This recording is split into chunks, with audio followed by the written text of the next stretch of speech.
I'm gonna make every second while I'm incarcerated the best fucking moments of my life. I'm gonna become the most productive and focused person I've ever been. When you have a vision or goals, don't expect other people to really buy into them right away. Don't expect them to fully believe in you, because a lot of times they still see you like they saw me, the guy sitting there in prison blues, the guy in prison just like them.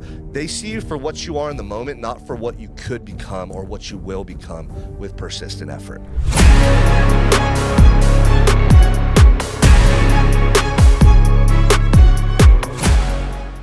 Welcome back to another episode of the Unstoppable Mindset Podcast. I'm your host, Sean Crane, and thank you guys for tuning in. As always, I appreciate your support. We're growing the channel. We're spreading the message, and I couldn't do it without you. I'm one man.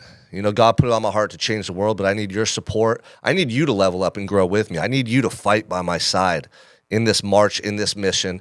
Share this episode with somebody, post it on social media. Make sure you subscribe to my channels. I really appreciate your support. Today, I got a really important message, and I say that all the time because I'm not going to show up here and just give you a lame fucking message. Like, everything that I share comes from the heart and my life experience. And one of the things that I see often is people are always worried about being judged, and they don't know how to handle ridicule or judgment from others. You know, they start changing their lives, like they want to get fit, they start losing weight, and then their friends are clowning them because they're not drinking or eating the snacks, you know, on the weekend Super Bowl party or whatever. Or even their own wives. Sometimes their own wives start going, hey, you know, why are you doing this? Are you unhappy in the marriage? Are you trying to get attractive for other women? You're always going to be met with judgment, no matter what you do in life, okay? You're going to be judged for being the fat, loser, lazy father on the couch, or you're going to be judged for being the dad with the six-pack because, oh, what, you think you're better than everyone? Oh, why don't you eat like we do? Oh, dude, like, oh, you go to the gym all the time? Like, no matter what you do, you're going to be judged. So make sure that those judgments, like when you get to the end of your life, you actually live the life that you wanted to live. And all those judgments, like, you just have to understand it's going to happen no matter what you do. Make sure you're making choices and decisions today that serve you, that fulfill you, that lead you to becoming a better version of yourself. I remember when I started changing my life, it was in prison. And literally, I was in Groundhog Day. I got so good with my daily routines. Everything in prison was so structured. Same wake-up time, ate my meals at the same time every day. Workout time was the same. You know, I had the same amount of free time where I could do whatever I wanted each and every day. It was like clockwork, right? Monday through Friday was exactly the same. The weekends were a little different. And, you know, I gamed the system, man. I used it to my advantage. I said, okay, I'm going to make every second while I'm incarcerated the best fucking moments of my life. I'm going to become the most productive and focused person I've ever been. I didn't have bills to worry about, didn't have kids to raise, didn't have a significant other. I had no obligations or responsibilities. I wasn't paying taxes. I had nothing to do but focus on myself. And I looked at it as a huge opportunity because it was. I wasn't wasting time using drugs, getting in the mix with all the drama. I wasn't fighting. I wasn't around idiots. I just had tunnel vision. So every day I would do the same things. I would work out. I would read my books. I would do my college work. And I was just a machine. I was either reading, writing, studying, or working out every single day, over and over and over. And that was my first 3 years of incarceration. I didn't interact with barely anybody else. I had a couple guys I would talk to. We'd work out. I'd play chess. And guys would always come up to me, man, and they'd see me at a table, and I'd have papers out and a book, and I'm like obviously doing something. And they'd want to come and talk to me, you know, as if I was just sitting there twiddling my thumbs. I thought that was so funny. They'd want to come and have a full-on conversation. But a lot of these guys would come up and they'd question why I was doing what I was doing. You know, they go, Sean, like, why are you so focused on studying? Why are you reading so much? Like, dude, we see you working out every day, all day. Just kick back, dude. Like, you got 5 years to go. Like, you have plenty of time to work out. That was the thing they'd tell me. And these guys also had this thing where they'd start working out 90 days to getting out. Like, that's the thing in prison. 90 days to the pad, guys start working out like machines. And they want to get out and be fit and look all good. 90 fucking days. They did 10 years and they wait for the last 90 days to actually become dedicated. They don't realize that we are creatures of habit. And if you just put in the work for 90 days, but you had 9.5 years of being a slob, being lazy, using drugs, eating spreads, just sitting around like the guys in prison do, you're not going to just suddenly get out and have the internal attributes needed or the life experience, the precedent in your mind to be successful, because you still are the person you were for that 9 years. You're not the guy that you were for that short period of time. So I knew that I was not only going to build myself up each and every day, but I knew that those days were going to add up to something in time. So when guys would come up to me and question, like, why are you doing what you're doing, man? You know, you're going to get out and just go back to your old lifestyle like all the rest of us. Like, they didn't fucking see what I saw. My vision was unique and special. No one could see or feel what I felt. And I want to point this out for you too. When you have a vision or goals, don't expect other people to really buy into them right away. Don't expect them to fully believe in you, because a lot of times they still see you like they saw me, the guy sitting there in prison blues, the guy in prison just like them.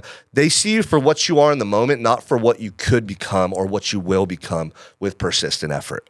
And this has happened to me since I got out of prison too. When I first got out, my Uncle Mark, who let me stay on his property, he's been a mentor to me. He's been a role model, like a father figure, somebody I respect highly and have a really good relationship with to this day. I could tell that he didn't see what I saw in myself. All he saw was the guy that got out of prison with nothing. And as he always says, like, not a pot to piss in, right? Meaning I had nothing. I was broke. I had to prove myself. And I remember after a couple months, I left the property that he was letting me stay on. I was working with him to become a personal trainer. He was probably thinking in his head, this guy, man, he's leaving a fucking sure thing working for me in my successful company to go be a personal trainer. You know, I know that there was doubt there, but through persistence, through hard fucking work for the next 2 years, I started building my business. And I remember during COVID, you know, my online business was taking off, and by then I had young children. And I met with him at a coffee shop, and he introduced me to somebody that was there, and he said, hey, this is my nephew.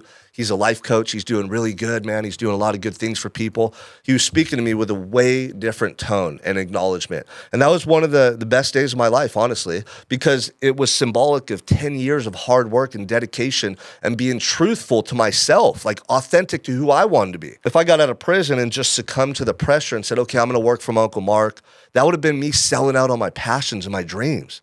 I could have made money quickly. I had a good position, consistent work. I could have saved money. I could have got a car faster, all these things. But dude, I would have been a sellout. I would have looked back and regretted that decision for the rest of my life, because in prison every day I obsessed over who I wanted to be. I had these goals. I had these visions. And when the time came, I didn't quit and give up, or I didn't sell out like a lot of people do. And so the same thing happened during COVID. All my clients were lost overnight, all my revenue overnight. I have a family to take care of, rent, all these bills, all these expenses. Again, I made a decision to double down on my dreams and go after my passions. Those decisions, I still find joy in reflecting on those to this day. But a lot of people, the opposite occurs. When the pressure's on, when people are ridiculing you, when people are judging you, when people are going, hey, why'd you leave your 9 to 5 to start this company, dude? Like, you're struggling, you're broke. Like, why are you doing that? Aren't you worried about your family or your pension or your retirement? And then you go get your job back, right? That job you hate, instead of building the business of your dreams. Dude, you're going to regret that decision for the rest of your life. Or the pressure from your buddies, right? Just have a drink with us tonight, man. Come on. You've been sober 6 months, dude. You can only have a couple. You're not going to get all wild like you used to. You go out and have a drink with them. Dude, you're going to regret that decision the rest of your life. It's going to fucking haunt you. Because when you quit and give up on yourself and sell out because of pressure or judgment, dude, you're settling in your life. And you're going to look back on those things on your deathbed and go, wait, I gave into that pressure. I lived my life based on how these people wanted me to live versus what my heart was really calling me to do. It's going to haunt you, man. It is going to haunt you. And so I recognized this when I was in prison, dude. I didn't let anybody deter me from going after what I wanted to do in life.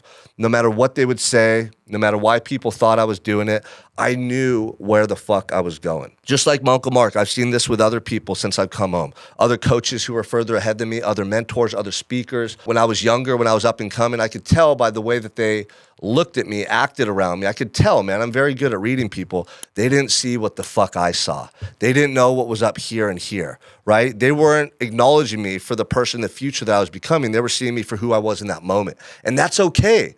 You know, I'm going to continue to show up each and every day and get better. Everything around me, you're going to see the results continue to rise. You're going to see everything that I do improve over time.